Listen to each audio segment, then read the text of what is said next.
history and America's godly heritage. We talk about anything that affects your faith, your family, or your freedom. So don't go anywhere, because Point of View starts right now.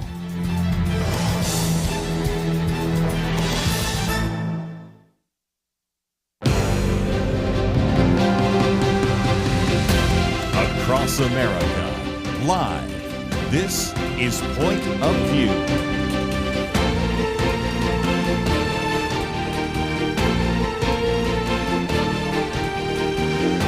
And now, Kerby Anderson. Thank you for joining me. It is the Thursday edition of Point of View, and I certainly appreciate you joining us. It's Holy Week, and might just mention today we're going to be into a number of issues in the news. But if you've noticed over the last couple of days during Holy Week, we have focused some time and attention on biblical interpretation. We'll certainly talk about some biblical application today, but there are many other topics in the news. And one of those yesterday I thought I should really focus on is what is happening at Harvard University.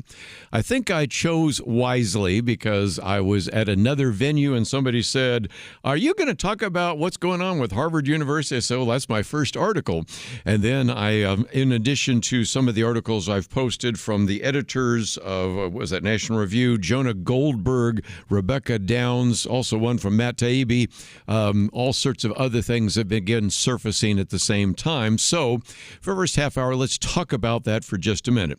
And of course, there are a couple of issues that we should put on the table early on in terms of what I might call first principles. A lot of this comes from the fact that, as we've already pointed out, and you saw that we had our take action item for about a week here about DEI, that because of the rulings that have come down and also because of the executive order by Donald Trump on DEI, and also because of some of the inability of the previous president at Harvard to acknowledge that we had some really virulent anti-Semitic things taking place on the Harvard campus, that is what has led to the administration, and in particular Donald Trump and the Secretary of Education, saying, well, if indeed you are not going to bring about some of these changes, then maybe it's time for you not to receive some of the federal dollars that were going to be headed in your direction. We're talking about $2 billion in grants, about a $60 million contract with Harvard after the school refused to accept a list of conditions and demands in that regard. Okay, so a lot of this, first of all, gets to the issue of an executive order. I have tried to be as fair about this as possible, but I've argued many times over almost now 2 decades that I think many presidents have been using executive orders in ways that are not intended and are in some respects an attempt to try to push an agenda that could not pass through Congress. Let's start with Barack Obama. Under Barack Obama, there was an attempt in Title IX to say that this particular Title IX requirement in terms of how universities would handle sexual assault and sexual harassment would be changed dramatically. We then saw that re-implemented again in the Biden administration. There were also other rules that were implemented. And in one particular case, the Obama administration even came after Hillsdale College, which receives no federal funds, and that was changed later on. And of course, there was also the use of Title IX, first in the Obama administration, but more specifically in the Biden administration, to adopt what you might call transgender ideology.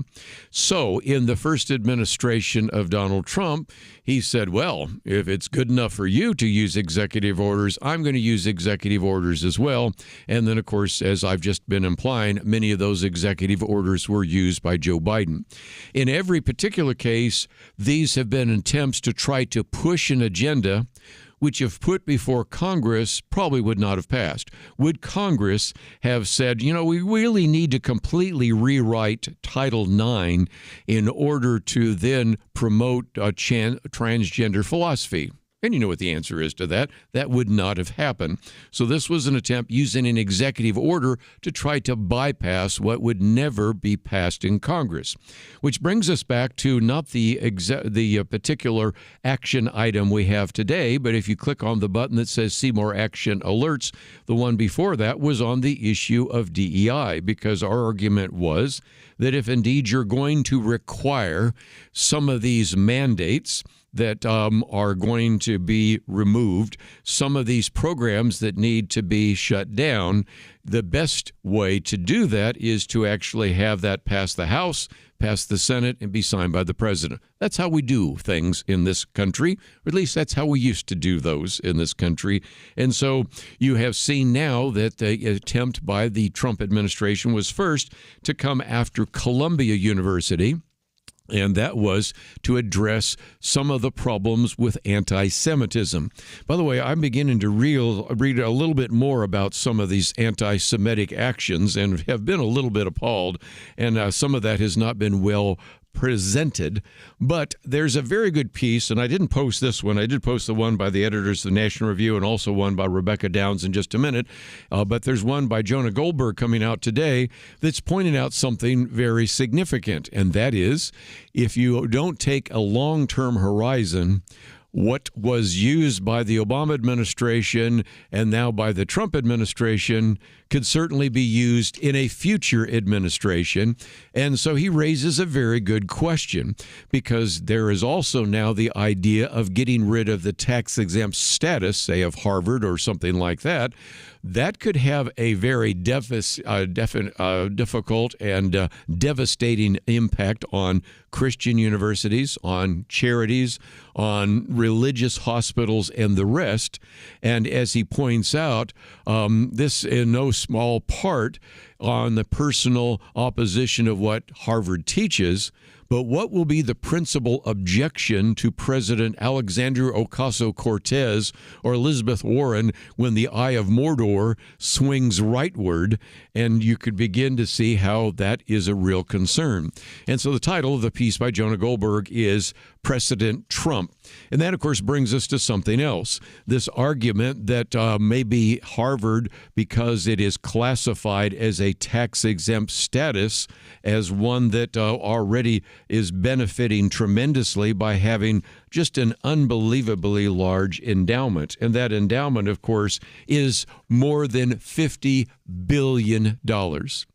I'm not making this up.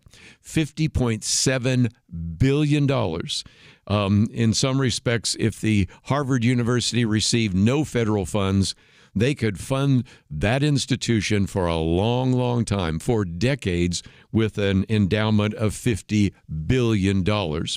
Again, I think a lot of this ends up in the courts, but it's a good illustration, first of all, of paying attention to the possibility that something you might agree with today, concerned about anti-Semitism, we'll come back and talk more about that in just a minute, or some other issues on a campus, if indeed you could then pull the tax-exempt status. Notice that we did in the past pull the tax-exempt status of Bob Jones University over a racial issue. Could you not pull the tax-exempt status of many other institutions, or for that matter, maybe pull the tax-exempt status of all institutions? There's a lot more at stake than just this issue of Harvard, as I think you've just figured out, but we need to take a break. I'm going to come back and try to sort some of this out, and then we'll get into some of our other conversations today. But this is a relevant issue because it affects you and your family, and even could affect Christian organizations. So let's talk about that, and we'll come back and dig a little bit deeper into this controversy surrounding the Trump administration and Harvard University. We'll be right back.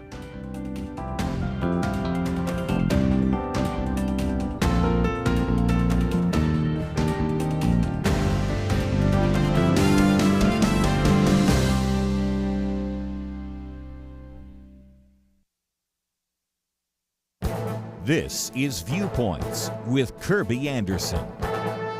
Several people have told me they think President Trump is moving too fast. My answer is simple. It's a feature, not a bug. To understand this, you need to look at history. In a previous commentary, I talked about the plan by leftists to engage in the long march through institutions and quoted Rich Lowry's commentary about Trump's counter-march through institutions. Victor Davis Hanson describes a parallel perspective with his reflection on the counter-revolution in America. He suggests that previous Republican presidents could have decided to shrink government, shut down the border, and impose tariffs. He concludes that no Republican president in the past 50 years sought to radically reduce the size of government and balance the budget. None closed the border and began deportations. Why didn't previous presidents do this? He explains to have done so would have constituted a veritable cultural counter-revolution that would incur an unacceptable level of hatred and resistance from the entrenched left. Trump, he argues, has become the true counter-revolutionary determined not just to slow down the progressive trajectory of the last 60 years, but to end it and return the U.S. to the center. And that brings us back to strategy. President Trump has been willing to flood the zone by enacting multiple policies at once with the speed of action rarely seen by a second-term president. He must also anticipate the Supreme Court will restore a constitutional government and not let a few minor federal judges stop his progress. And all of this must be done with no margin for error, given the thin congressional margins that exist. Victor Davis Hanson concludes that success hinges on speed and audacity. Moving fast is a feature, not a bug. I'm Kerby Anderson, and that's my point of view. For a free booklet on biblical reliability, go to viewpoints.info/biblical reliability. Viewpoints.info/biblical reliability.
You're listening to Point of View, your listener-supported source for truth. Back once again this week, can focus a little bit more time on Harvard.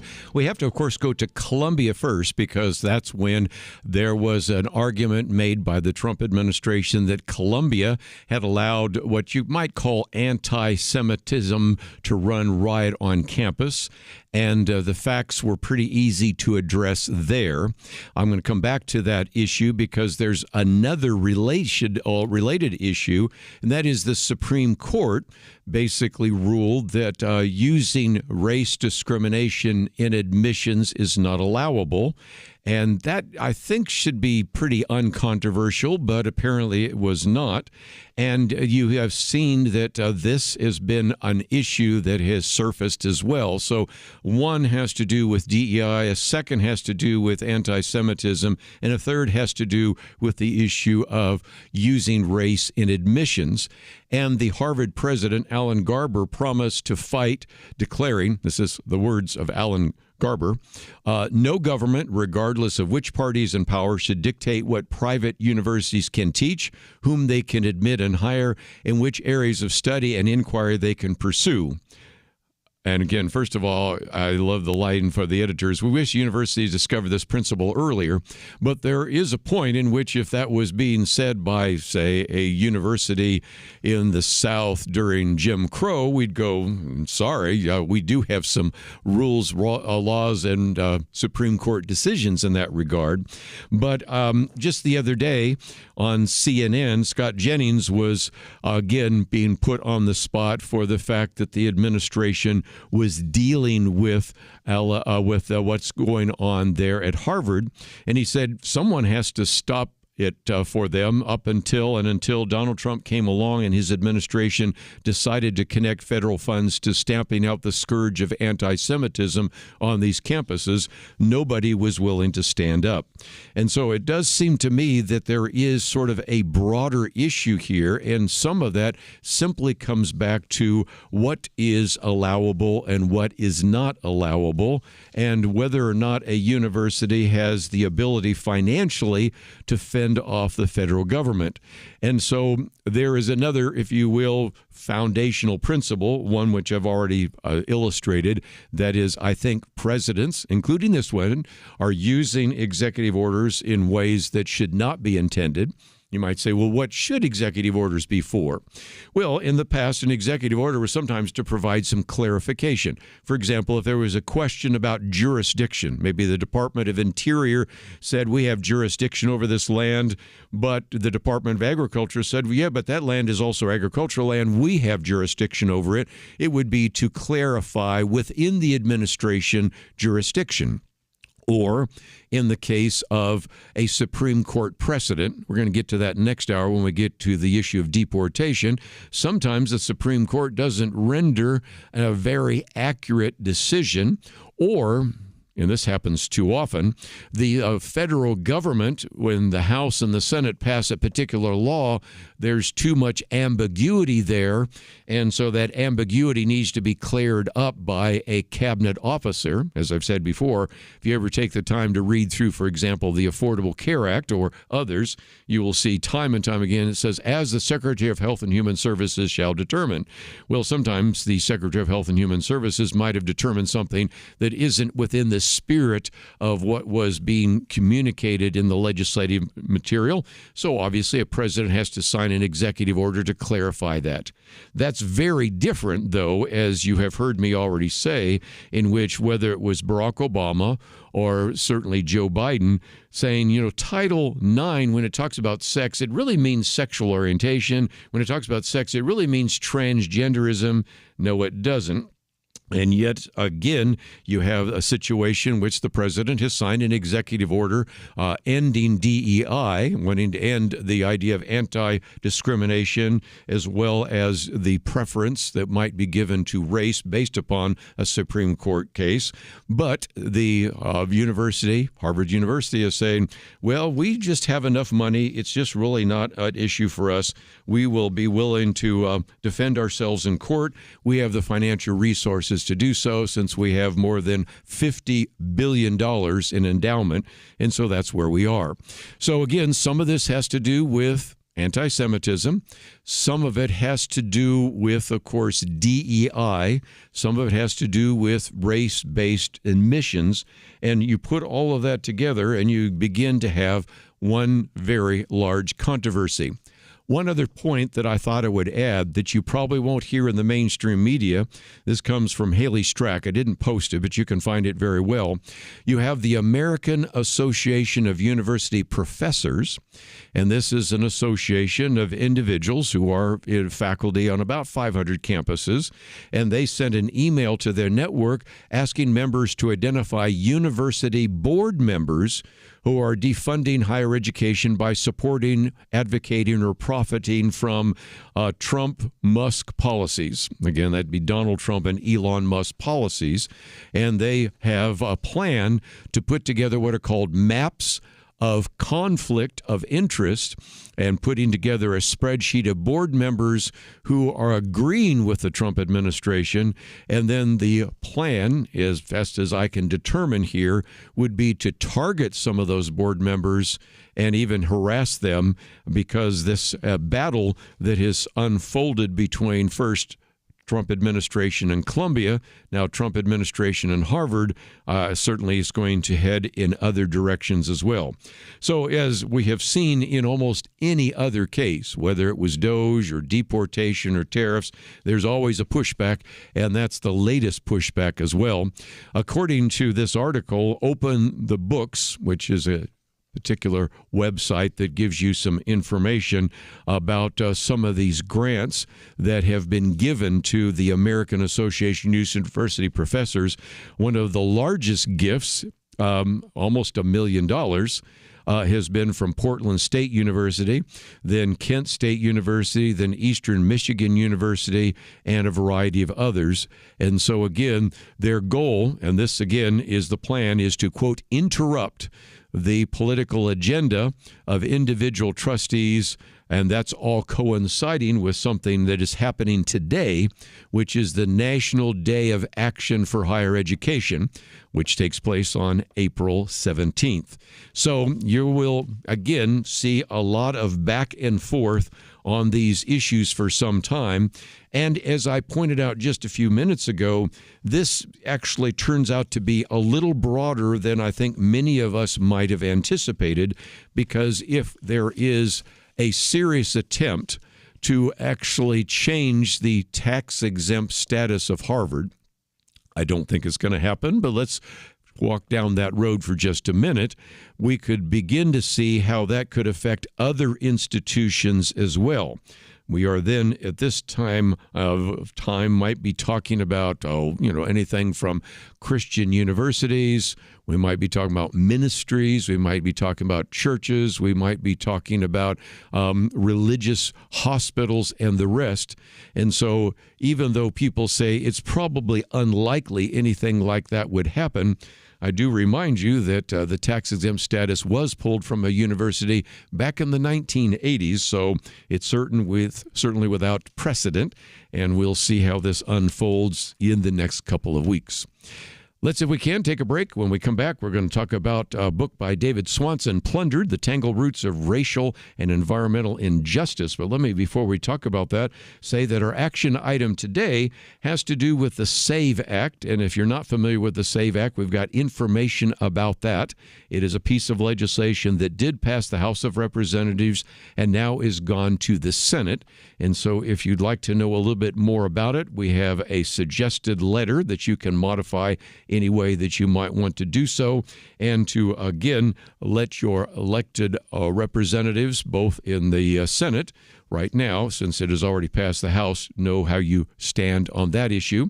Since I was mentioning the issue of DEI, you can click on the other button that says See More Action Items, and that's the one about contacting Congress about the Dismantled DEI Act, which actually would be a letter that you would send to your representative. So we've tried to make it pretty easy for you to understand some of these issues, and especially today, even as we are talking about some of these topics related, for example, to Harvard. Our first two articles there come from sources that would give you a little bit of a perspective on that. Maybe as we get together next week, we'll pull some more from Jonah Goldberg and Matt Taibbi and a number of others. I've already quoted those. They're pretty easy to find as well. And so we will get into other topics in just a few minutes. All that available on the website at pointofview.net. And during this Holy Week, we've been spending some time learning how to study the Bible. Now we'll talk about how to take biblical principles and apply them to some of the more controversial issues in our society. All that coming up right after this.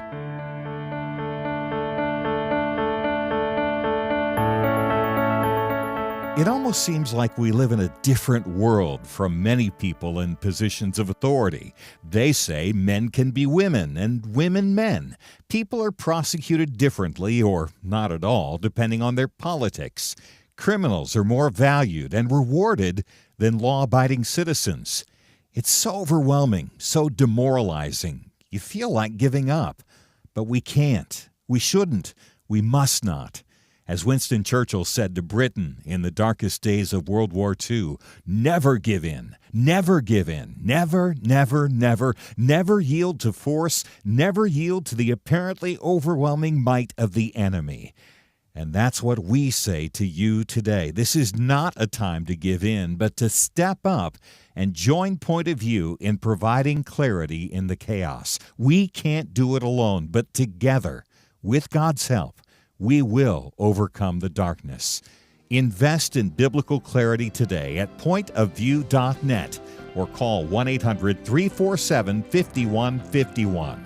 Pointofview.net and 800-347-5151. Point of View will continue after this.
You are listening to Point of View.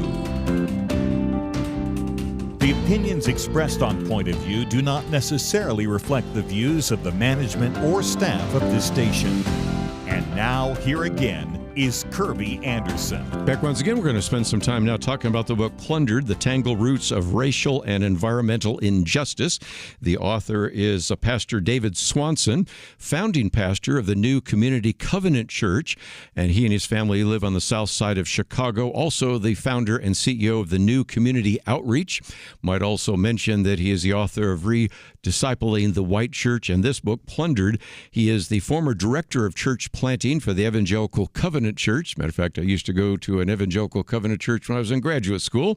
He's a graduate of Montreat College, where he studied environmental studies, and actually thought he might have been a park ranger or an individual that ran a Christian camp, but then went on to Wheaton College Graduate School and also has his Master of Divinity from North Park Theological Seminary. David, welcome to Point of View. Kerby, thanks so much for having me. I went on your website and saw that you love birds like I do. You're a bird watcher like I am and love the environment. And you like to go up and down rivers in a canoe. And I've got, I guess, a Red Cross certificate in canoeing. So we have a few things in common. But let's get into this, because one of the things that attracted me about your book was that we don't talk enough about the what you call the gift of creation, and also the fact that we are caretakers of creation. And in some respects, this goes back to maybe your first college degree, but you bring a lot to the table. Can you kind of give us an idea of how to think about the creation and even creation care? Yeah, well, we'll have to find a weekend to go canoeing one of these days, Kerby. That would be fun. It's been a little while for me. We don't got a lot of whitewater here in Chicago. I believe that. But yeah, so I think one of the real attractions for me about taking on this book project was to think about what does it mean as Christians when we talk about creation. We are talking about something that was created. We have the assumption that there is a creator behind the creation. And as I started digging into the scripture, both Old Testament and New Testament, the creation narratives in Genesis, all the way into the Psalms, so much beautiful creation language there. The thing that kept emerging for me was this word gift, that creation is a gift from our God, who is the creator. God is the only one who is not created. Everything else has been created, and it's been given to us as a gift. It's evidence of the gracious nature of our God. And so what I try to say in the book is that our posture then, as image bearers of God, when it comes to creation, is to receive the gift of creation with immense gratitude. The clean water that I drank this morning, the breath of fresh air when I'm out birding next to Lake Michigan, all of these are gifts. When I'm in fellowship with our church, when we're engaged in the work of loving and serving our neighbors, all of this is an expression of God's gift of creation to us. And so we can't come to creation first as consumers, first as people who are just taking or hoarding or storing up treasures in bigger and bigger barns. First of all, before anything else, our posture is one of receiving God's very good gifts to us. I just mentioned that one of the things I do once a year, which gives me an excuse to go to the Pacific Northwest, is I teach in a college, a Bible college there, on creation. And one of the sessions is obviously on the environment and how our view of creation affects that. But one of the things that I surface is this article that came out in Science magazine in 1967, which, interesting enough, David, we just talked about 2 days ago when we were talking about words, because we got talking about with one of our other guests about what it means to submit and subdue and dominion. But Lynn White back there in UCLA, 1967, said that the reason we have environmental issues is because of Christians.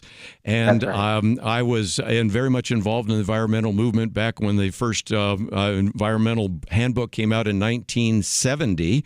And that was in the book. And so you also address that a little bit later, because we're supposed to be good stewards. We're supposed to be what you call priestly caretakers.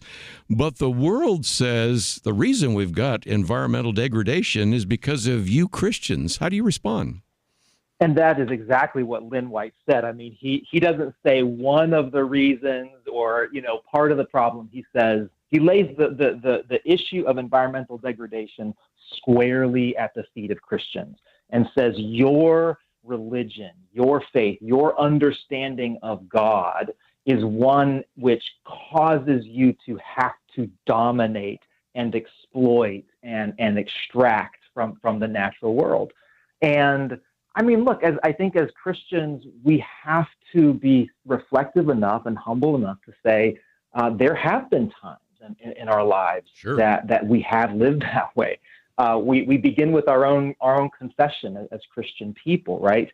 Where I want to strongly differ with White is that is not the full story of Christianity, that we see throughout Christian history, both individuals and communities and movements who have understood their relationship to God's creation to be one motivated by loving care and by worship of the Creator. And so where I think as Christians we want to grapple with where we've missed this, it's more around the theological category of sin, that we have sinned against God as we have not cared for God's creation, as we have not cared for all of God's creatures, as we have tended to live more as materialistic consumers who are really just bound by the present moment rather than having this wide scope and beautiful view of God's creation. So I think there's all kinds of good reasons to reject that critique while also humbly saying, and there are ways that we have not fully lived into the vocation that God called us to from the very beginning.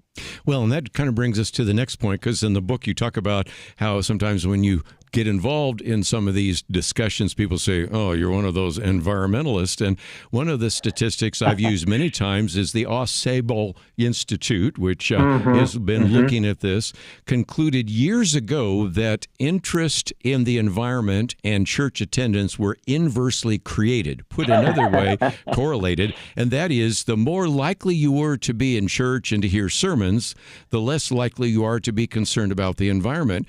And it brings us back, since you're a pastor, maybe not you, but a lot of pastors never talk about and need to talk about, I think, the fact that we should be maybe at the forefront of wanting to care for God's creation, because Genesis 2, verse 15 talks about Adam and Eve. They're to cultivate the garden. That's right. You've got all sorts of things in Leviticus 25. You've got in Deuteronomy 25. You've got a lot of passages, and I'll be honest, I've been in church for at least half a century, I'd have to say, and except for when I teach on this, I've never heard a sermon, and I've never even heard a Bible teacher ever talk about this.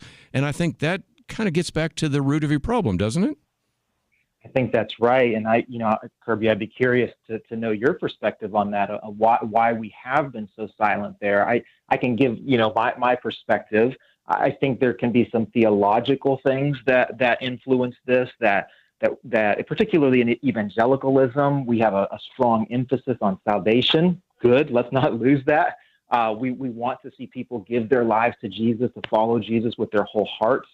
But my sense is that we have sometimes reduced the work of Jesus. And here we are leading up to Good Friday and Yes. Easter Sunday. We have reduced the work of Jesus in a way that would, I think, strike many of our Christian forebears as a little bit odd. I engage with Athanasius in the book, this 4th century Alexandrian bishop, and he talks about what Jesus does in his life, death, and resurrection as recreating the universe. And I think that he's echoing Paul, in the way that Jesus holds all things together. And so one of the things I would hope for is that, rather than defaulting to you can either be a Christian or an environmentalist.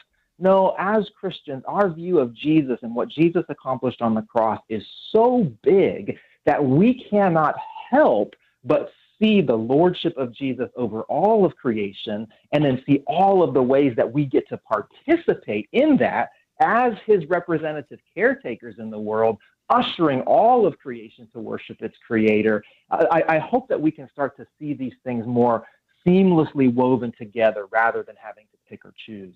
Well, and again, I would add to it the fact that, of course, there's a lot of interest in Second Coming prophecy and why rearrange the chairs on the Titanic if it's going to crash and everything. But anyway, the book came out last fall. We're going to keep this conversation going, but if you'd like to know more about it, it's published by our friends at InterVarsity Press. It talks about nurturing Sabbath and nurturing belonging and virtue. I do want to come back to that because when you talk about Leviticus 25, you have 7 Sabbaths and then you have a year of Jubilee and what some of that might mean. And when we come back, I might also hold up this book. This is by Francis Schaeffer, Pollution and the Death of Man, in which he said, why do we have the problem of environmental degradation? And he says both greed and haste. And certainly you talk about greed. I thought I'd add the haste issue in just a minute, but we do need to take a break. And if you find yourself interested in this, of course, he also deals with some of the racial issues. Maybe that's a future interview, but I thought because we so rarely talk about this very important issue of God's creation and us being good stewards of it, I knew you'd want to hear that first. So let's talk about that right after these messages.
You're listening to Point of View, your listener-supported source for truth. Continue our conversation today with David Swanson as we talk about his book, Plundered. And David, one of the things I appreciate about your book is you talk about Sabbath, and you don't know me very well, but we do talk about the importance of rhythms, which is why I'm so convinced that a lot of individuals need to get out of the urban environment, get to a Christian camp. It's amazing how many times when you put God's word with God's world and get people back into the rhythms that are, I think, essential essential to us to understand and get rooted in the earth how things happen. And you do talk about this idea of rhythms and of a Sabbath and nurturing Sabbath, because if you think about this, in Exodus 23, as you point out, there is this idea of a creation rest. After 7 Sabbaths, you have in Leviticus 25, you have a year of Jubilee. And it does seem to me that part of our problem is when you're kind of connected to nature and to God's world, I think some of the exploitation you talk about maybe begins to fade away. Do you think that's fair? I think that's absolutely right. And I say this as someone who lives in the city, who loves the city, who wants, has a heart for ministry in the city.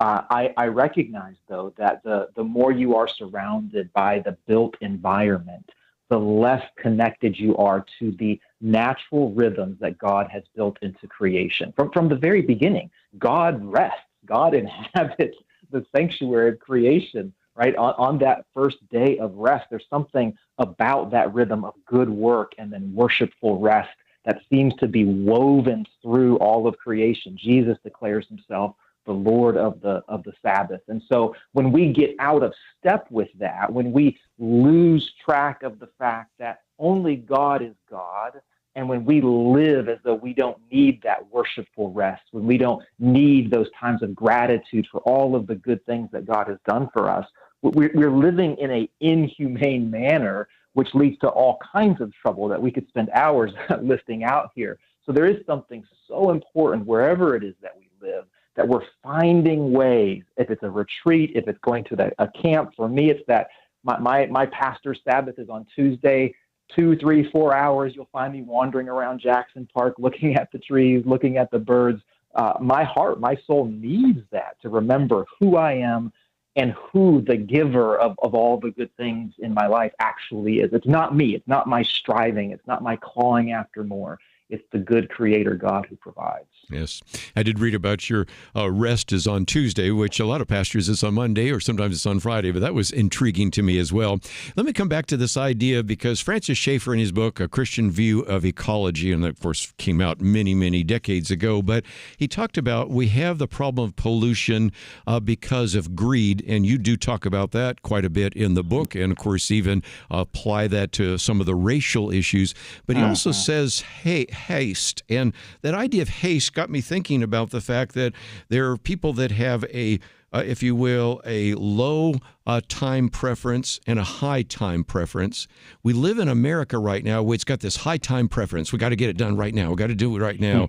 And low time preference postpones. And if I can take it out of ecology, think about the great cathedrals in Europe. Those were built with a low time preference. The people building those cathedrals were recognizing they were not going to worship on those cathedrals. Maybe their children would not worship in those cathedrals. Maybe their grandchildren will. You think about today, the way we build some of our churches and some of our buildings, even those in Chicago and things like that, they're just thrown up so quickly. And there's a sense in which that haste is just as bad as the greed, because if you don't have a long-term perspective, and I recognize people in Africa right now, their money is got 30% inflation. They can't really think about tomorrow. If there's a subsistence living, they're not thinking about what the next day is going to be like. But it does seem to me that another issue of not only environmental problems, but even racial problems is we're not thinking about what it's going to be like for not just my children, but even my grandchildren. And it seems to me that's a theme that runs through your book. I appreciate you bringing that up, because I do think we don't notice that enough. We've just become accustomed to that pace of life that I think even honestly my grandparents, my great grandparents would scratch their heads at. The way that we just move from one thing to the next so quickly, the slapdash manner of even our buildings, our construction. I talk about Ivan Illich, a Catholic priest, a little bit in the book, and he uses the word speed instead of haste as one of the contributors to this way of life. And I think speed and greed are connected. When we let greed run rampant, then we have to always get more. We can't linger. We can't appreciate a Sabbath rest. We have to move past the lingering conversation. We're not thinking about planting a small grove of trees, like you said about the building, that we won't get to enjoy, but maybe our grandchildren will get to enjoy. And so this seems like one of the things that local congregations could begin to do as an alternative, that maybe that lower time priority that you were talking about. We do things different here because we understand, again, who our God is, that this is a God who is never in a hurry. This is a patient God who always walks with us. You kind of make my point, because when I drive to that place in the Pacific Northwest, I drive past a place where they oftentimes have cleared out some of the forest, but then they're replanting those, and then they tell you when those have been replanted, and you can see, again, they're planting future pine trees and fir trees that they will never harvest. And you compare that to just the complete clear cutting that's taking place in the Amazon right now, and the some places like that. I think just, again, we need to think about this. And if nothing else, David, this book caused me to say, if you're a pastor right now, I really encourage you to address one of those issues. Even in my own Sunday school class, I've got one woman used to work for the Environmental Protection Agency. I have a young man that now works for EPA. And I'm thinking they sit in a church and probably have never heard a pastor address the issue of creation or creation care or stewardship of the environment. And they probably would be encouraged by that. And I don't know who you might have in your congregation, but it does seem to me that even though, David, you've written this book for all of us, I think you're also writing for some of your fellow pastors to begin to rethink some of these issues. I want us to see that this is a deeply Christian concern, and that Scripture speaks directly to this. And maybe we've not noticed that, maybe our attention has been directed elsewhere. But as Christians, those of us with a high view of Scripture, the resources are right there in front of us. We are a part of this faith tradition, which in previous generations has often understood our connection and responsibility for God's good creation. And just by way of a testimony here, anytime that I will include a little bit about creation or address it directly in a sermon, the entire congregation is perking up and noticing. Yes, there are those who are champions of the environment. They love it. But it seems to connect on some level with everybody in the congregation who in some way intuits, God made me as a caretaker for God's creation. Now, what does that look like? How can I live into that? And so that would be my hunch as other pastors begin to take that on as well. What I would say was just a great message on this Holy Week and this Resurrection Week. We didn't really get into the issues of racial injustice and that, but maybe that's another conversation or even one of your other books. But if nothing else, I just wanted to say thank you for giving us some time today to talk about a book that's been out for a while, and it's about 200 pages, published by University Press. We have information about it on our website. And David, thank you so very much for being with us today here on Point of View. Thanks for having me. We're going to take a break, and when we come back, we're going to talk about the Dead Sea Scrolls. Turns out that is an exhibit that is traveling around, and I thought you might be interested in that. I know many of you will never get a chance to go to Israel and actually go, as many of us have, to see the Isaiah scroll in its place and to really see where they came from, but this is next best. So we'll be talking about that with Melissa Giller right after this.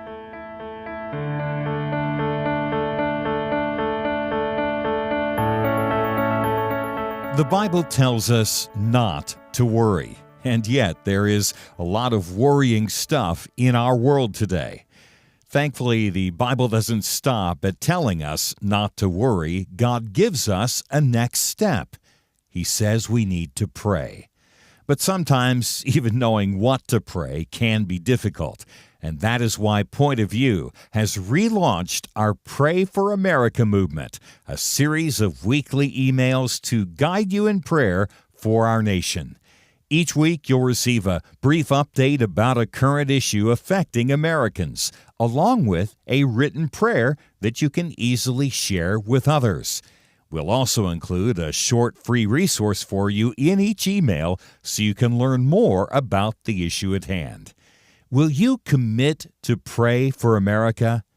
Go to pointofview.net. Click on the Pray for America banner at the top of the page to subscribe.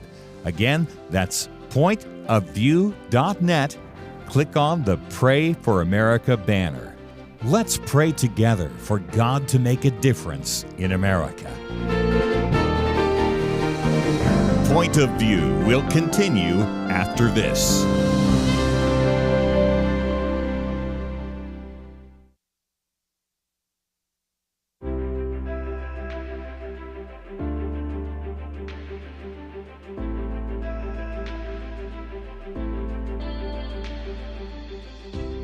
Thank you, Kerby. I really appreciate your program. You cover a lot of issues that a lot of us think about, I'm sure. And this is the first time I've ever called in, so I appreciate your input, too. Oh, I thank God for what you're doing on Point of View. You guys have more influence across this country than I believe any of them in terms of tackling the issues and getting the truth out to Americans. It's getting to the point where truth just is bottled up on every hand. Every time you turn around, there's another big bottleneck against truth. I hope your listeners realize what Point of View is doing and supports Point of View in every possible way you can. You know, I can't go to Washington. I can't do those things, so the only way that I can help is the way that God has provided for me, and to give some of that back to you guys. So, like you said, partnering with Point of View, because, you know, you can't do it alone. Thank you very much for what you guys do. Believe me, it's a needed thing, and I just hope everybody certainly would get on the bandwagon with you. Point of View Radio Talk Show.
Hi, this is Kerby Anderson. You know, each day we take on the tough issues and provide a biblical perspective to them. The topics we cover are wide-ranging: apologetics, theology, prophecy, creation and evolution, intelligent design, marriage, family, child-rearing, the millennial generation, trends in society, politics, economics, business, religious liberty, the Constitution, public policy, foreign policy, military policy, tensions in the Middle East, abortion, homosexuality, pornography, sexual ethics, media, technology, history, and America's godly heritage.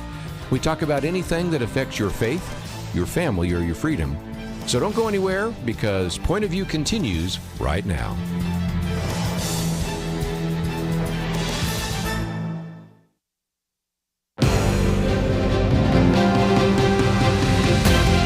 Across America, live. This is Point of View.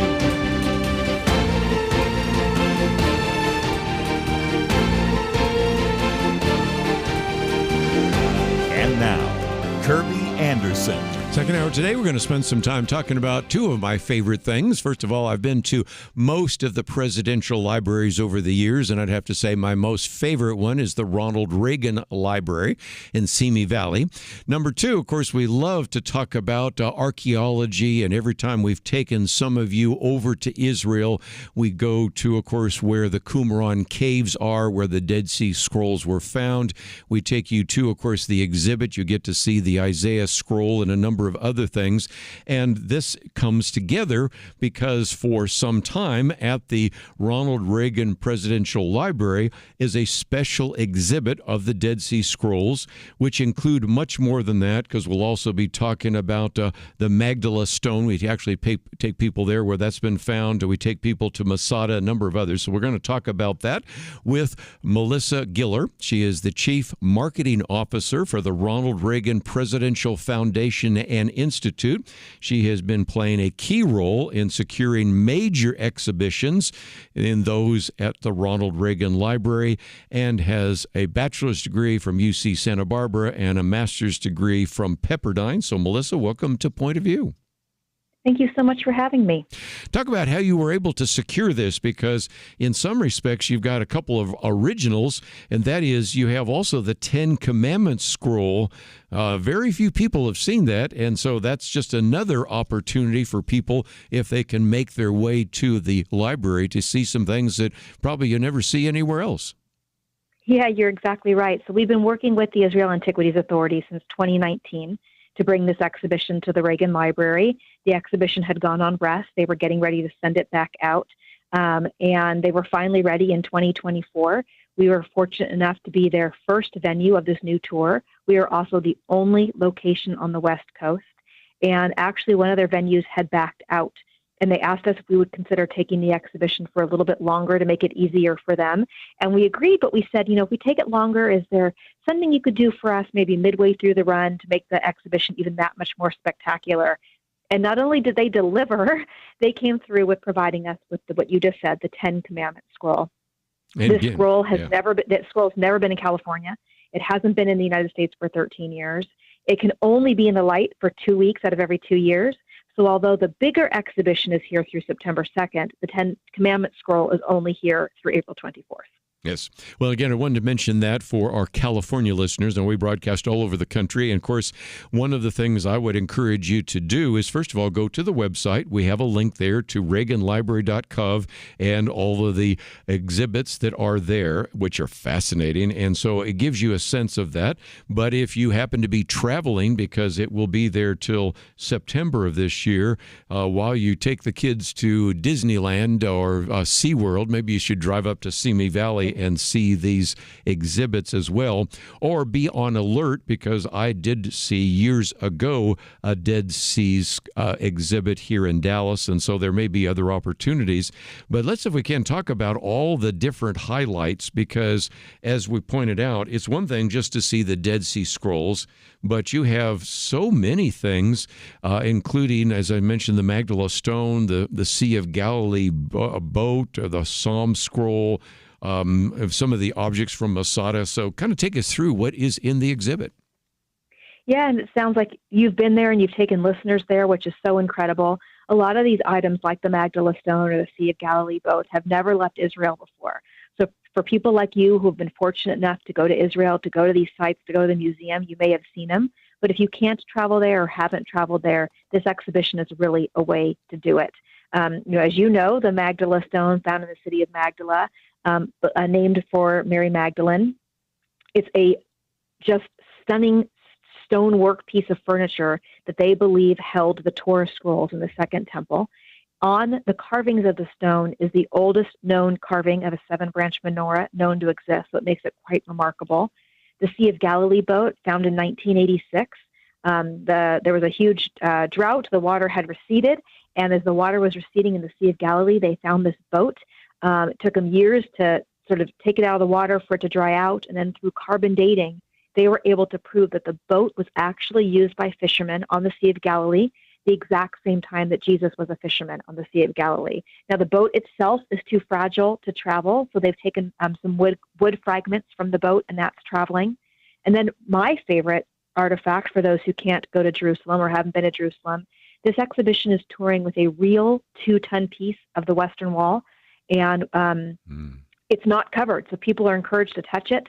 People are encouraged to leave messages of hope and prayer, just like you would if you were in Jerusalem yourself. And every day, hundreds of people fill the stone up with their own messages of prayer, and it's quite a sight to see. I just mentioned that, again, this is an opportunity for people that happen to be in the area, or you may want to make at least make a plan to try to get there. And one of the other things I might just mention is that you, if I remember right, close at 5 o'clock. There may be a crowd, so you want to plan to get there. Don't show up at 4 o'clock and say, "Show me the Dead Sea Scrolls because my taxi is waiting outside." You need to give yourself some time, don't you? Yeah, I'm really glad you said that. With this Dead Sea Scrolls exhibition, we've been bringing in crowds that we haven't seen for quite some time. We sell out a lot of days. So we highly, highly recommend people purchase their tickets in advance so that they don't drive up or have the taxi drop them off and find out there aren't any more tickets.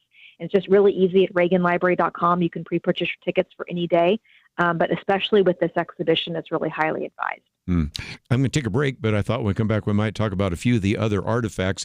But if nothing else, as people go to this website that we have provided for them, they can actually plan ahead of time, because I know some of our listeners might be already in California. Matter of fact, we have quite a number of listeners in California, so making the trip down, it would be easy for them. Or for others that may be traveling, maybe were going to do something in California, but did not realize they had this opportunity. And this is sort of, if you will, a once-in-a-lifetime opportunity for you to see some things that even if you did make your way to Israel, you might not see all of those. And so in one place, you have provided some really great resources. So again, you can find that at our website, pointofview.net. We have the picture there of Melissa. Just to hit the button that says See More, and then scroll down. And first of all, there's a link to some of her information and bio, and then you'll see one that says Special Exhibit Dead Sea Scrolls, and you will benefit from that as well.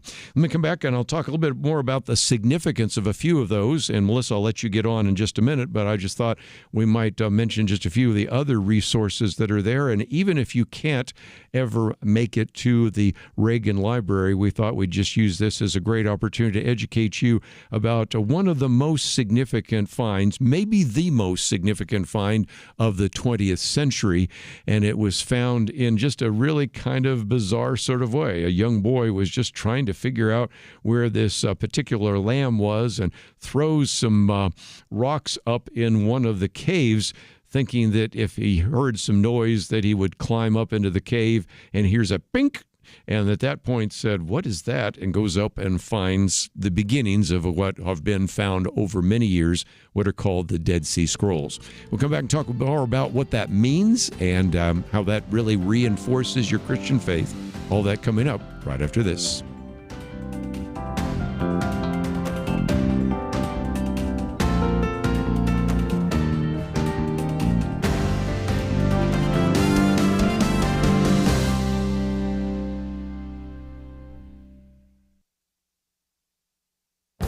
This is Viewpoints with Kerby Anderson. Several people have told me they think President Trump is moving too fast. My answer is simple. It's a feature, not a bug. To understand this, you need to look at history. In a previous commentary, I talked about the plan by leftists to engage in the long march through institutions and quoted Rich Lowry's commentary about Trump's counter-march through institutions. Victor Davis Hanson describes a parallel perspective with his reflection on the counter-revolution in America. He suggests that previous Republican presidents could have decided to shrink government, shut down the border, and impose tariffs. He concludes that no Republican president in the past 50 years sought to radically reduce the size of government and balance the budget. None closed the border and began deportations. Why didn't previous presidents do this? He explains to have done so would have constituted a veritable cultural counter-revolution that would incur an unacceptable level of hatred and resistance from the entrenched left. Trump, he argues, has become the true counter-revolutionary determined not just to slow down the progressive trajectory of the last 60 years, but to end it and return the U.S. to the center. And that brings us back to strategy. President Trump has been willing to flood the zone by enacting multiple policies at once with the speed of action rarely seen by a second-term president. He must also anticipate the Supreme Court will restore a constitutional government and not let a few minor federal judges stop his progress.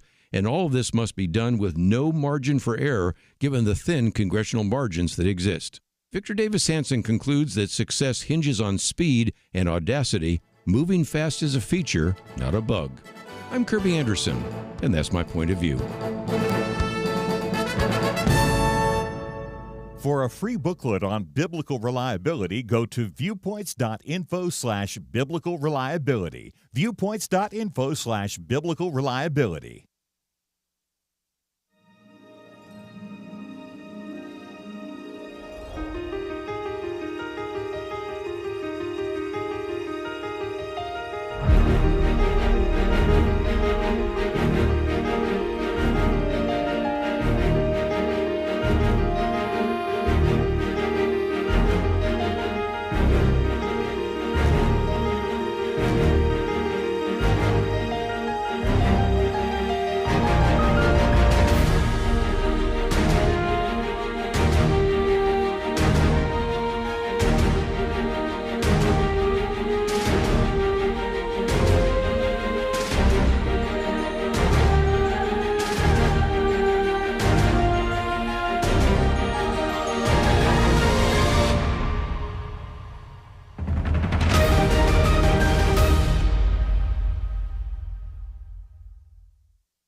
You're listening to Point of View, your listener-supported source for truth. Back for just a few more minutes, we're talking with Melissa Giller. Again, she is Chief Marketing Officer for the Ronald Reagan Presidential Foundation and Institute, talking about the Dead Sea Scrolls, and just recognize that these Dead Sea Scrolls were written primarily before the time of Christ, let's just say about 100 BC, although some go all the way back to about 516 BC or BCE, as they say today.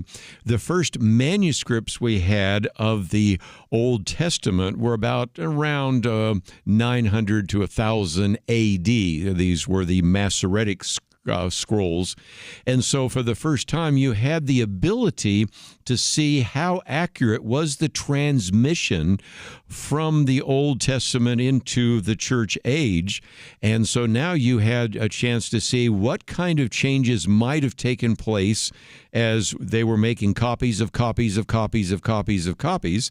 And it turns out, and this is just for the Old Testament because we have a very small window for the New Testament, but for the window for the Old Testament, over 1,000 years, hardly any changes at all. In fact, the only significant change was a changing in spelling or the addition of one word light in Isaiah 53, just to pick one passage.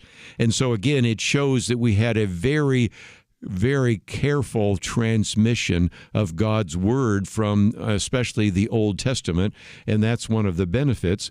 But as you pointed out, Melissa, we have a variety of other things as well. We have the Magdala stone. We're convinced, virtually certain, that Jesus actually taught in that synagogue because he taught up and down the synagogues there in the Sea of Galilee. You have the boat. It may sometimes referred to as the Jesus boat. We don't know if Jesus Jesus was ever in that boat, but it's just like the boats that were there that Peter and others had when they were fishermen.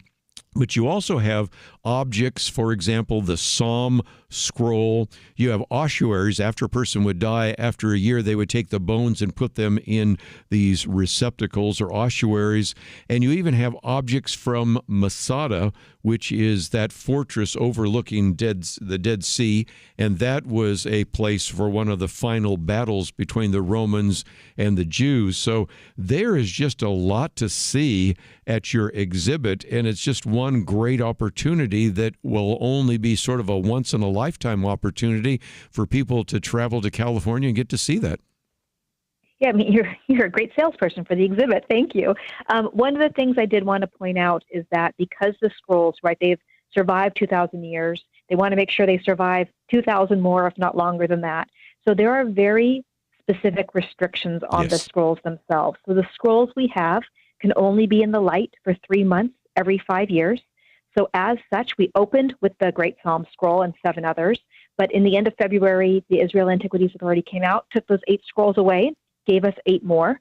So now the sort of highlighted scroll within the 8 is we do have a section of the Great Isaiah Scroll, which is quite extraordinary. When we had the Great Psalm Scroll, it included Psalms from the Book of Psalms that aren't even printed in the Bible. That's how rare it was. So then in the beginning of June, they will come and swap them out one more time. So feasibly, if you live in the area and you visit 3 separate times over the course of the 9 months, you will see 24 original manuscripts. I had a chance to go through the exhibit that was in Dallas years ago with a professor from Dallas Seminary, and it was fun for him to say, okay, well, that one's from the Septuagint there, and that's from the second period, and to go all through that. And so if you don't have the privilege of being next to them, one of the things that it seems like is at your gallery, you do have a chance for people to then see some of the information about that.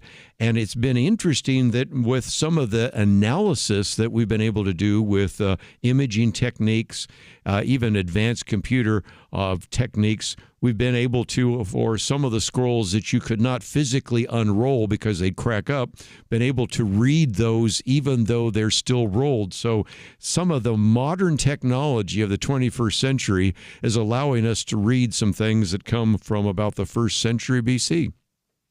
Yeah, that's exactly right. I mean, when these scrolls, and it sounds like you know all of this, but when the scrolls were first found in 1947, the scientists and archaeologists, they didn't know better. And as they were looking at the scrolls and piecing them together, they were smoking cigarettes over them. They were putting them together with Scotch tape.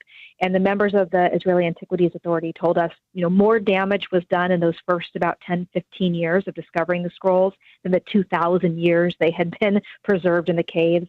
And so there's a whole gallery that talks about how they've taken what happened in the 40s and 50s, made those scrolls better preserved today. And just like you said, using really high-tech scanning machines can now literally scan a scroll that is completely rolled up onto itself and read perfectly when it's written inside. Yes, and that one fascinates me because I was looking at that the other day, and I put myself through graduate school programming computers, but what they have is just beyond anything I can imagine, and very impressed.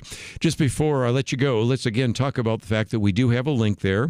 If somebody wants to purchase tickets, maybe in advance, knowing they're going to be there, say, for a summer vacation, they could get those ahead of time, and that might be the best time to get them because some days, as you said, they're sold out, or if people just like to go and look at all the pictures, we do have that link on the website, but anything else they need to know? Just the ticket to our special exhibition. So if you buy a ticket to see Dead Sea Scrolls, that ticket gets you onto our entire campus. So you can actually walk through the actual Air Force One plane that President Reagan used, see an Oval Office replica, see a real piece of the Berlin Wall, and just take in everything we have to offer here. I would give yourself a lot of time because the Presidential Library itself takes a lot of time.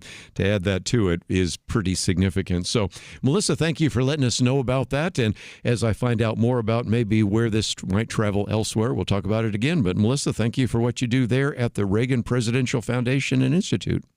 Thank you so much for having me. Going to take a break, and just before we do so, let me do a couple of things. First of all, just real quickly, I haven't said something about it, but it's worth a brief brief mention, and that is it turns out that the New York Attorney General, Letitia James, who was the one that, of course, was going after candidate Donald Trump, over false business practices. Well, it turns out she's got some business practices of her own. Again, that probably doesn't affect you, other than it's maybe a good vicarious lesson to learn. And that is, if you live in a glass house, maybe you shouldn't be throwing rocks, because she is the one that kept saying no one is above the law. By the way, I agree. And Jonathan Turley, who is hardly a Trump supporter, as I've mentioned before, is a professor of law at George Washington University, nevertheless says Tish James will eat her own words, because it turns out now that when we look at some of the things that she filed, it turns out that, for example, she claimed, even though she lives in New York, that her principal property is in Virginia, and she did that when she was a prosecutor in New York. She also had a co-signer who was her father, but was listed as husband and wife. And so there are just all sorts of major problems with an individual who has, of course, been going after the individual who now serves as president of the United States. And as Jonathan Turley says, the timing could not be worse for Letitia James, because the Trump civil case really has kind of languished on appeal for months. There's supposed to be a decision coming down on that, and yet, of course, she has repeated her mantra time and time again that no one is above the law. There should be no exceptions for the rich and powerful. So the question is, well, does that apply to you, Letitia James? Because, again, as Jonathan Turley says, either this was her principal residence or it was not. Either it was a 4-unit property or it was not. Either, well, obviously her father is not her husband or not. You can go through a good number of issues that have been pretty controversial, and I thought at least I would mention that. It's probably not worth more than a mention, but the person that was prosecuting Donald Trump for not having all of his business records up to snuff, well, turns out she has violated some of that with her own mortgage applications as well. One more time, let me mention that our Take Action item is for the SAVE Act. And I might just point out that some people have said, well, would this affect pregnant or married women because their birth certificate wouldn't have the same name and all of that?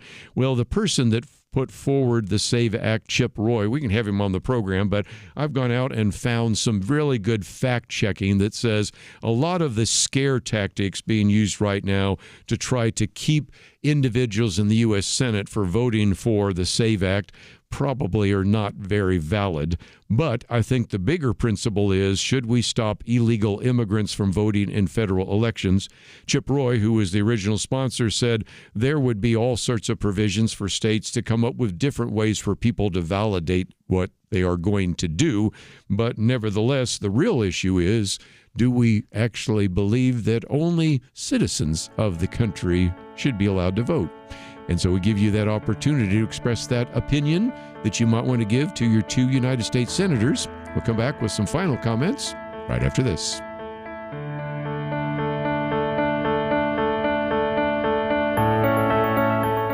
It was not that long ago that censorship appeared to be almost inevitable. Free speech was being attacked and strangled in many places. And some of us wondered if this was the end. But now, many feel a new sense of hope, a chance for a fresh dawn. Let me caution you, now is not the time to relax. It's a time to press forward, to use this fresh opportunity to proclaim and learn how to apply truth to current issues. By the fact you're here, listening right now, that tells me that you recognize the vital role Point of View plays as a voice of truth. For more than 50 years, we've informed and equipped people who have made a real difference. And when you give to Point of View today, you breathe life into what can be a new golden era for the truth. Please, take a moment right now and invest in truth. Visit pointofview.net or give at 1-800-347-5151. That's pointofview.net. Click in now or call 1-800-347-5151. Point of View will continue after this.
You are listening to Point of View.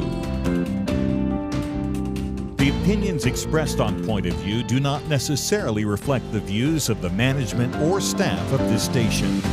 And now, here again is Kerby Anderson. Final half hour, let me just real quickly, as program note, mention that tomorrow is Good Friday, or of course Crucifixion Day, however you want to say that.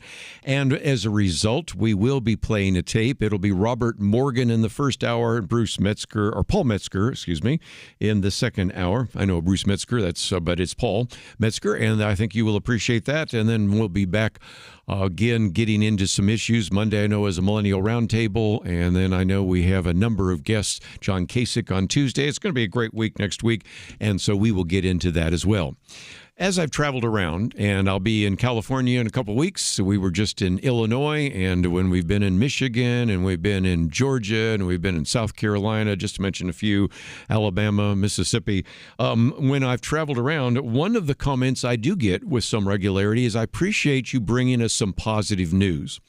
So before we get into some other issues in the news, let me give you some positive news. The first one has to do with material that has come from our good friend, George Barna, but also he has now moved away from that. So Dave Kinnaman is the head of the Barna Group, but of course the two of them are very significantly involved. And the latest survey from the Barna Group has some very fascinating data. It turns out that if you are looking for evidence of the possibility of a Christian revival in America, you could find some of it there, at least among the young men. It turns out that the number of Americans expressing a commitment to Jesus jumped, isn't this amazing, from 54% to 66%. Now, does it mean all of them are saved? No. Does it mean they're all committed Christians? No, I understand that. But that's pretty incredible, even so. Whatever that means, just the fact that they're even willing to say that in a society where sometimes you get persecuted for making that statement. And the real concern, though, is that almost all of that increase is coming from young men. The commitment to Jesus among Gen Z men, and maybe they should talk about this on our Monday gathering of our Millennial Roundtable, but the Gen Z men, those are born between 1999 and 2015, was up 15 points. And it was up about 19 points among millennial men between 1984 and 1998. I used different dates for that, but those are the ones they used. Nevertheless, the younger individuals find themselves actually more interested in Jesus. But the bad news, as Gary Bauer points out in his piece, is that there was virtually no improvement among the young women of that age. And so he came with a comment, we should pray for America's daughters and granddaughters, and I would certainly agree. But if you're looking for some positive news, and more recently we've talked about some of these revivals and some of these schools, pretty significant, and there are some things happening on these campuses. And really what it is it's like the culture is dividing, whereas before there's kind of this middle mass, kind of middle income, sort of committed, not totally committed. Now you got some that are really committed and those are completely uncommitted and unaffiliated. So at the very same time when we're seeing an increase in those who say they're interested in Jesus, we also see one of the fastest growing demographics among Generation Y, millennials, and Generation Z would be those who are unaffiliated, oftentimes referred to as the nuns. Let me move from a religious positive note to maybe an economic positive note, but I'll start with the negative, and that is the other day, the former Treasury Secretary, Janet Yellen, who was the former chairman of the Federal Reserve and before that a former professor at the University of California at Berkeley. Janet Yellen was CNBC, and when she was asked about whether or not what Donald Trump is trying to do to bring manufacturing back to the United States, whether that was possibly going to be successful, she referred to it as a pipe dream. And again, our friend Gary Bauer said, really? So according to Yellen, the greatest nation in the world should satisfy itself with not making things. We're all going to earn a good living just by selling coffee to each other, working at restaurants, and maybe being professors at Berkeley. Okay, he had a little bit of fun with that one, but that is the case. Well, do we have any evidence of that? And the only evidence I wanted to give you right now, and it's just one of many, has to do with NVIDIA. Now, if you're not familiar with NVIDIA, this is the kind of high-tech chip company, which has really been at the cutting edge of artificial intelligence. Although its stock dropped the other day, nevertheless, like many corporations, NVIDIA's manufacturing is done overseas. And that's about to change. NVIDIA announced the other day that it was launching a 4-year, $500 billion reshoring effort. That's $500 billion if you look at that. $500 billion, $500 billion to bring domestic manufacturing back.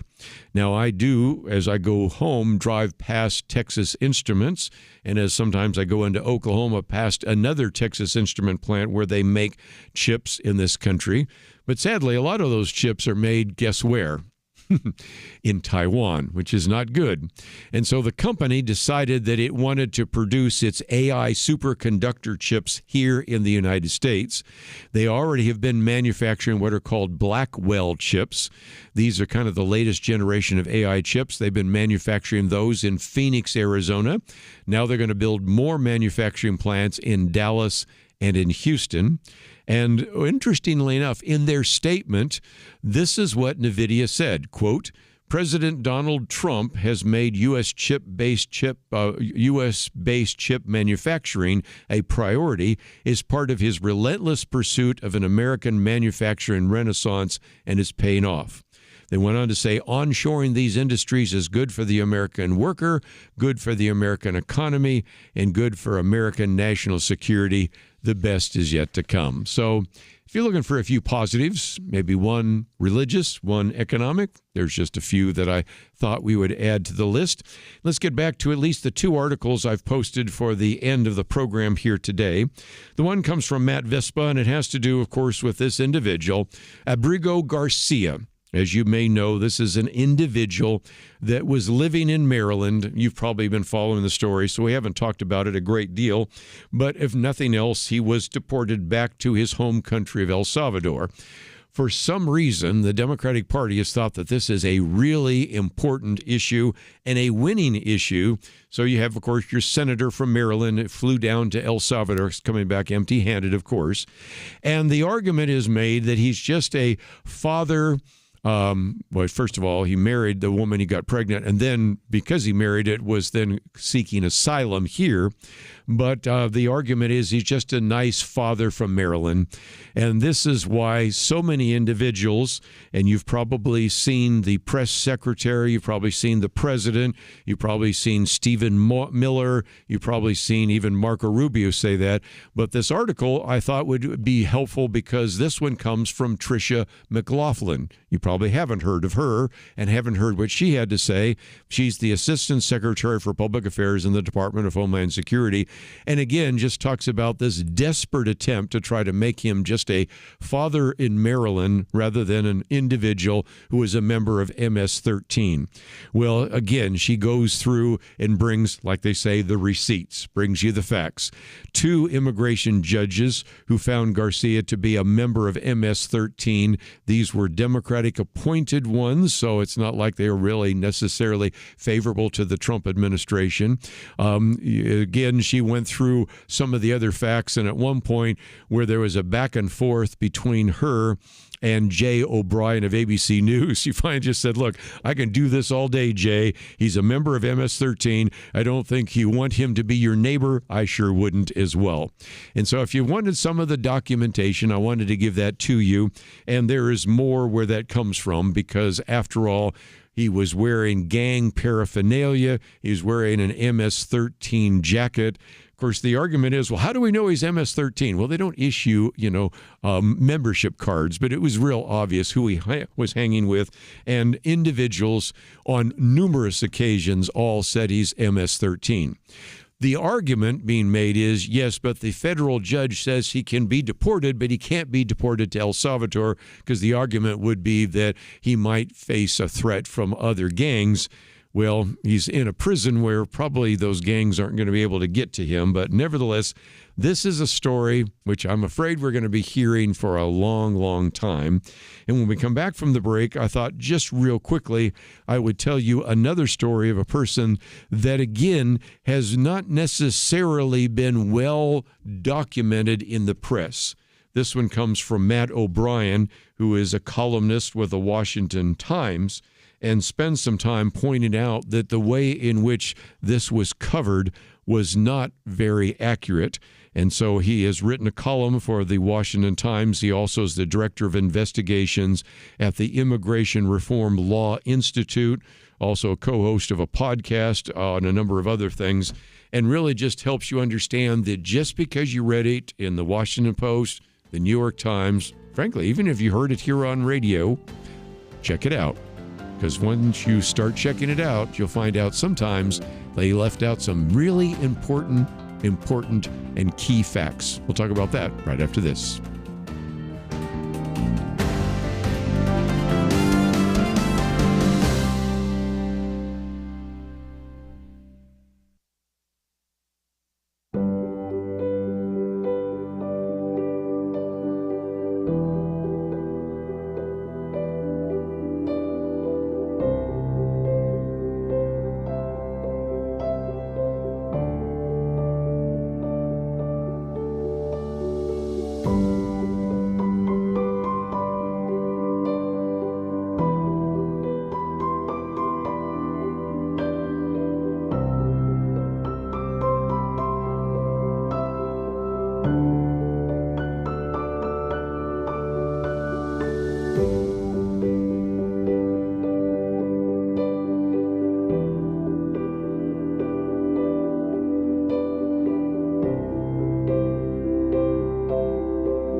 You're listening to Point of View, your listener-supported source for truth. Back for a few more minutes. Let me just mention real quickly that our last article here, as I mentioned, is from Matt O'Brien. And the reason I use it is this perhaps is the most troubling story that most of us have heard. And I use it because it's a technique I've used occasionally. For example, when I sometimes speak to an audience about alleged contradictions in the Bible or Bible difficulties, I point out that there are hundreds of examples that people have used over the years to say, well, there's a contradiction in the Bible. And the fact that there are whole books that are been written to show that you can resolve those contradictions, I think, is enough. But I say, I know that in the interest of time, since we have less than an hour, let me take what I think are the most difficult contradictions, sometimes anywhere from 3 to 5 to 6, depending on how much time I have. And if I can show that we can resolve the most difficult contradictions, don't you think I could do that for the rest? I picked this one because this is perhaps the most tragic story about deportation I've heard so far. And so if we go through this story, and I can show you that there are some pieces of information that were missing in the news report, could you not then conclude that many of the other reports could be, if I had enough time and you had enough patience, we could also begin to debunk some of those? Does that make sense? And so here, this is, of course, an incredible story that appeared in the New York Times, and it has the title, Where's Alex? Because they're talking about this caregiver who's Alfredo Aurelia, and he actually is a green card holder, but he takes care of a very autistic individual in Falls Church, Virginia. In fact, I used to live in Falls Church, Virginia when I went to Georgetown, so this means a lot. And according to the article in the New York Times, this is unjust because this individual, Alfredo, isn't really a criminal. He's just a guy that made a mistake while he was on drugs. And then they even talk about the fact that in the past, government usually has opted not to target people unless they've committed particularly serious crimes. Now, first of all, Matt O'Brien points out that the narrative has a problem right off the bat because many criminal aliens were, in fact, given a pass by the Obama administration and certainly by the Biden administration. That wasn't a policy decision. That a person has, in one way or another, been on the wrong side of the law, and thus still was allowed to stay in the country, doesn't necessarily mean that then the Trump administration has to follow it the same way. And so his point is the mere fact that President Obama and President Biden and others didn't deport certain aliens during their times in office doesn't protect them from removal now. And interestingly enough, this is where, again, the New York Times maybe left out some pertinent facts, which I think once you understand those facts helps you understand a little bit more, because this is a particular situation where this individual, and again, we'll refer to him as Alfredo, rather than using his last name, was convicted of obtaining money based on false pretenses and was smuggling abusive substances. Well, okay, now you start getting into a little bit more of that as well.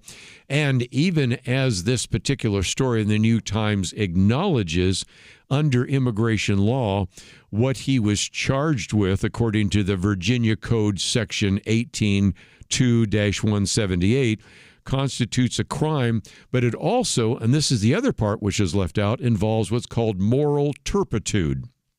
Okay, I have to go back to my law classes in undergraduate school where the first time I heard the term moral turpitude, but that is, and since this is a family-friendly audience, I'll just say, let's use the definition. Moral turpitude involves base, vile, or depraved, or contrary to the accepted rules of morality and duties owed between persons and society in general. You can let your mind wander, and you'll begin to figure out what we're really talking about with Alfredo. And so as a result, then you have the big question, okay, well, if Alfredo was actually a caregiver to this severely autistic man in Falls Church, how did that happen? Because Virginia law bars people with certain kinds of criminal convictions from accepting employment as caregivers unless they had a criminal background check. So it does suggest now, as we dig a little deeper, that yes, Mr. Alfredo, with a history of drug abuse and moral turpitude offenses, and I'll let your mind wander what those engaged in. How did he get that position? Well, it's probably pretty clear that what he did was he simply lied on the applications, and as a result, they weren't able to ferret out some of the stories that needed to be actually checked. Now, again, he says there's no indication that Alfredo was unceremoniously plucked off the street and ejected from the United States. He will get a hearing before an immigration judge, and if the claims that he is a reformed man are true and he qualifies for relief from removal, he may still be allowed to keep his green card and actually remain in the United States. The point that he makes at the end, that is Matt O'Brien, is, look, debating issues of law and policy, 100% legitimate and a legitimate endeavor in a democracy such as ours.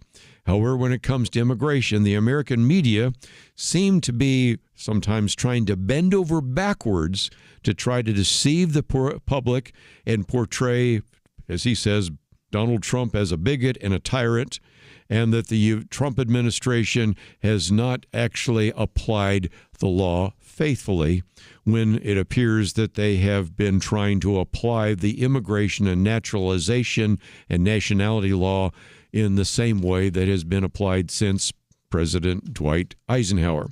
So again, I didn't want to get into all the details. It's a little bit disgusting, quite frankly, but you can get the idea. And so this is an individual, again, portrayed, and is perhaps one of the most heart-rending kind of stories, because here's a caregiver here in this country just trying to do his best and trying to help this autistic man in Falls Church as a caregiver. But there's more to the story. And this is why I've said time and time again on Point of View, check it out. Just because we say it, check it out. Check this article out. Go and look at the references. Go look at the New York Times. Check it out. Because just because it's in print, just because somebody says it on a TV program, or just because somebody says it in a radio program, doesn't necessarily always make it true. Well, that's enough for today. There's much more we can cover next week.